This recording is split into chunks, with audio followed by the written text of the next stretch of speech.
আজকে এক অঞ্চল তো কাল আরেক অঞ্চল। গত 2 মাসে দেশের আনাচে কানাচে নিজের গান নিয়ে হাজির হয়েছেন তিনি। সময় কাটছে টানা ব্যস্ততায়, যেন নতুন করে হারানো রাজ্য ফিরে পেয়েছেন তিনি।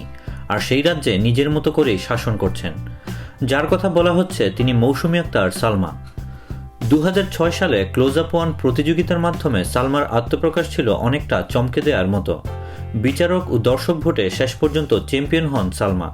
ফোক গানে একটি নিজস্বতা তৈরি করেন। তারপর থেকে গান নিয়েই পথ চলা তার।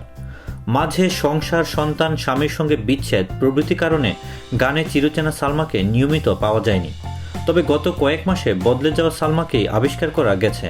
তিনি গান নিয়ে ছুটে বেড়াচ্ছেন দেশের এক প্রান্ত থেকে আরেক প্রান্তে।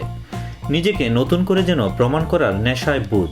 আর মধ্যে বিরতি ও দীর্ঘ সময় অনিয়মিত থাকলেও দেশীয় গানের বাজারে তার চাহিদা যে এতটুকু কমে যায়নি সেটাও আরও একবার দেখা গেল।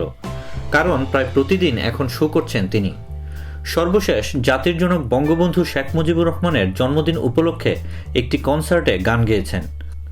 সব মিলিয়ে সালমার যে দেশীয় মিউজিক ইন্ডাস্ট্রিকে আরও অনেক দেয়ার আছে সেটাও অনুধাবন করেছেন সঙ্গীত সংশ্লিষ্টরা।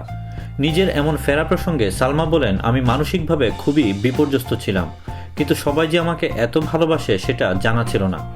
সঙ্গীত ও মিডিয়া সংশ্লিষ্ট মানুষ ও শ্রোতাদের ভালোবাসা ও সহযোগিতাই একমাত্র আমাকে নতুন করে পথ চলায় সাহস জুগিয়েছে।